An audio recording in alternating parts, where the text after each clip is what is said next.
Good morning, team. Good morning. Good morning. I hope that everyone is well this morning. We are here to have a sit meeting for Mr. Cameron Hill. But before we get started, I would like to introduce myself. I'm Miss Moody. I'm the assistant principal, and I'll be serving as the Ellie Hill. Rosa Hill, parent. Miss Addison, general education teacher. Miss Washington, SLP. All right. And I hope, do you guys mind? I'm going to take my mask off if you don't mind. I am vaccinated. I got both my shots and the booster. Okay. All right. So let's go ahead and get started then. So we're here for Mr. Cameron Hill. His general education teacher has shared with us that she's noticed some concerns in his communication. Would you share that with us? Lately, the past couple of weeks, I've just been noticing I cannot hear Cameron.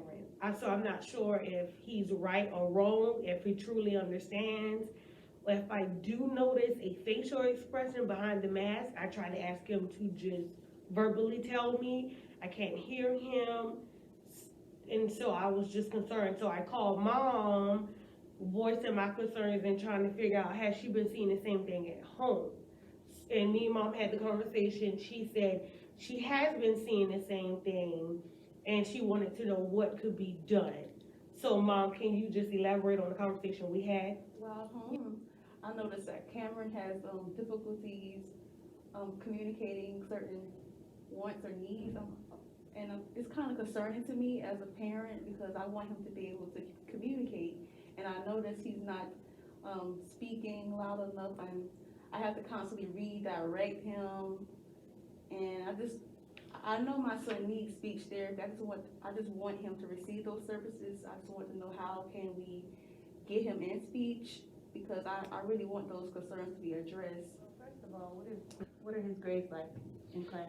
Okay, in ELA, he's passing. He has a grade of a C. It's a high C.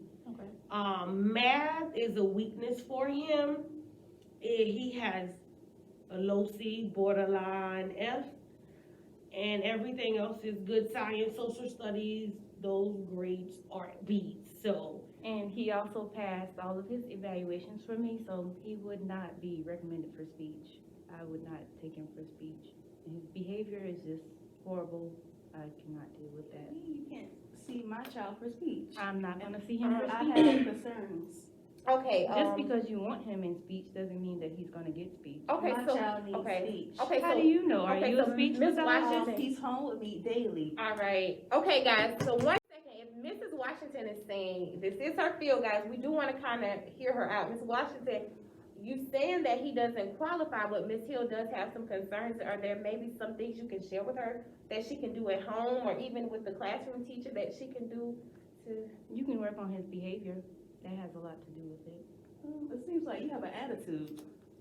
It seems like you want your Oh, child in all right, speech. all right. He does not qualify. All right, all right. Washington, maybe in the next semester, can you rescreen him and see if maybe he's exhibiting? It's pointless. He does not need speech. He does not qualify. He will not qualify. He's Well- doing good in his classes. He's not going to qualify for speech, and I refuse to retest him or waste my time.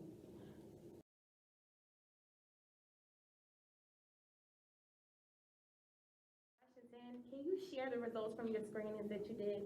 I saw Cameron last Thursday, and he did very well for me.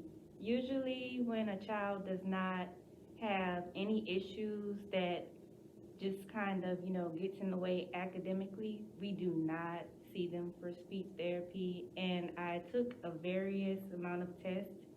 I gave him an articulation screener, passed that. Language, voice, fluency, and oral structure all seem to be within normal limits. So at this time, I would not recommend putting him in speech services. We can wait a couple months and see how it goes, and then I will retest him again. But at this time, he does not qualify for speech services.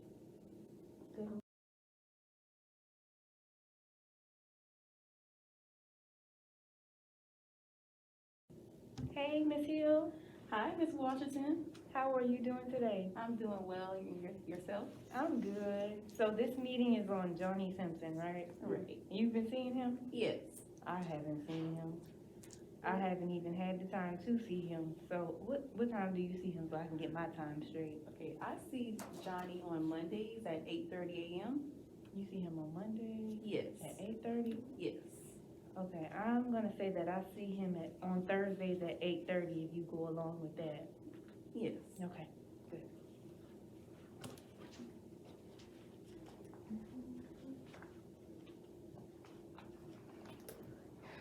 Good morning. Good morning. Good morning, everyone. Good morning. Good morning. So it looks like we have everyone here. Okay, everyone, we are here to discuss Mr. Johnny Simpson. Before I get started, guys, let's go ahead and do our introductions. I'm Mrs. Moody. I am the assistant principal here at the school, and I will be acting as the LEA for this meeting. Ms. Hill, speech therapist. Miss Washington, occupational therapist. Miss Smith, general education teacher. All right, sounds good. So it looks like Johnny Simpson, he is a student that is receiving speech therapy services for an articulation deficit, and then he's also receiving occupational therapy services. And it looks,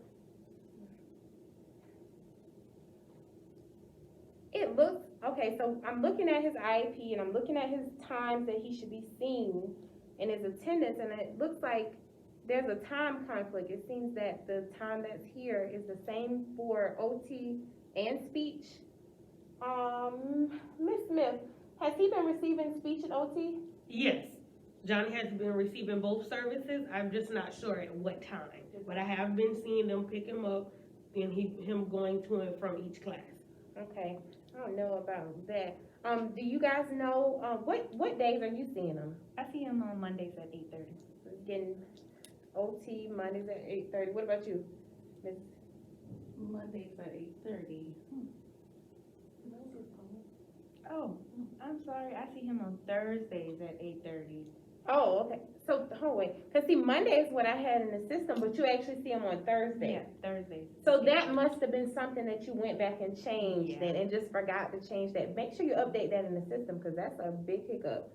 So that your time is correct, and then yours, Mrs. Washington, please make sure that you make that change, because you know, with these legal documents, you have to make sure that everything is accurate. Okay. Okay, so we will, let's see, just go ahead and make that change in the system. And at this time, if there are no other questions, then we can go ahead and adjourn our meeting. All right, thank you guys so much. All right, in the right way is, what's the right way again? Just, all right, good morning, team, how are you guys? Good morning. Good, we keep seeing each other, this is our last meeting. Okay, team, we are here discussing Mr. Johnny Simpson, and it seems, well, before we get started, let me go ahead and introduce myself. I'm Mrs. Moody, I'm the assistant principal here, and I'll be serving as the LEA. Ms. Hill, speech therapist. Miss Washington, occupational therapist. Miss Smith, general education teacher. All right, and then we have Mom in over the phone. So we have Mr. Johnny Simpson, and he is a student who is receiving speech and language services as well as occupational therapy service. He will be receiving those services for 60 minutes for speech and 60 minutes for OT. Is that correct, you guys? Yes. Okay, so speech and OT, 60 minutes. All right, and then he will be spending the rest of his time in his general education class. Yes. So is there any need for any reevaluation from the speech end? No, Johnny is doing well. All right, so Johnny is still improving. And what about for OT? He's making great improvements for OT. Great improvements. We love to hear it. We love to hear that. Alrighty then. So if there are no other changes to be made to his IEP, we will go ahead and we'll adopt this IEP for the next school year, and we will adjourn our meeting. So I hope you all enjoy the rest of your day. All right. Thank Thank you. you. Right. Thank you. All right, that's it.